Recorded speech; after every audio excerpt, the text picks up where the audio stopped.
graffiti artist, born and raised in France. I started graffiti at the age of 12. Been doing many walls, many train, many exhibition. I decided to move back to Vietnam in 2013 after a visit my grandma, and then I fell in love with the country, and I felt the energy of the art scene, especially the graffiti scene and the street art scene. I saw it's like the similitude with the European scene like 10 years ago. So I went back to France, then I packed up my stuff and I decided to move to Vietnam to give my experience to the scene.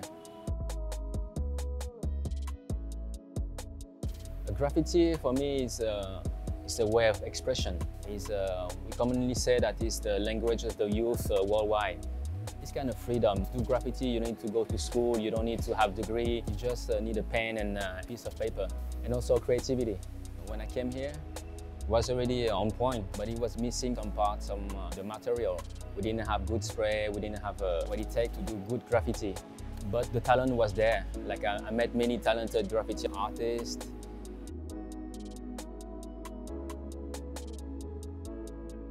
The difference is the culture. Like in France, we grew up with graffiti. Graffiti has been in France since the late 70s, starting from the 80s. But this culture, this hip-hop culture, where graffiti is from, is new in Vietnam. It's been only like 10, maybe 15 years. But it makes it great because the influence of the graffiti artists in Vietnam are different from the graffiti in Europe. In Vietnam, they use their culture to make graffiti, so you can have a graffiti, Vietnamese graffiti. In Saigon, as a hip-hop fan, I always hang out in a cypher coffee where they always do battle, rap battle, b-boy battle, and DJs, and the place is full of graffiti. I also like to hang out in the Mary Jane place where there's a rooftop in Dachau. I get inspiration from everything I look at, I'm watching, from magazine to internet to even just seeing people walking. But I'll also get inspired when I listen to music. I kind of translate all those sound to some color, some lines. Yeah, I think because music makes you into immersion, so kind of a creative process.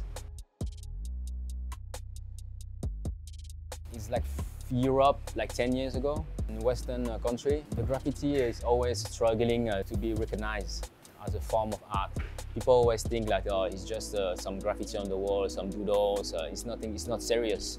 They're always scared of what they don't know. People don't understand what we're doing, why we're painting on the wall. After 6 years living here, I see the changes. People start to like graffiti, people start to prefer to have a wall with color rather than a gray wall. Yeah, I think it's getting accepted little by little. Now you can see like the whole world love graffiti. Now it's considered as a art, as a major art. I think the future of Vietnam graffiti scene is pretty bright. I think it's pretty strong. There's so many talented, so many great artists, and especially so much creativity. They don't limit it themselves.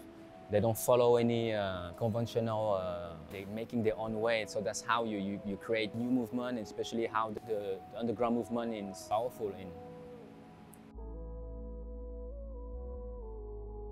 Don't bother what people are saying. Just keep perfecting your crafts. Just push whatever you're doing and don't limit it to yourself and keep creating. That's all.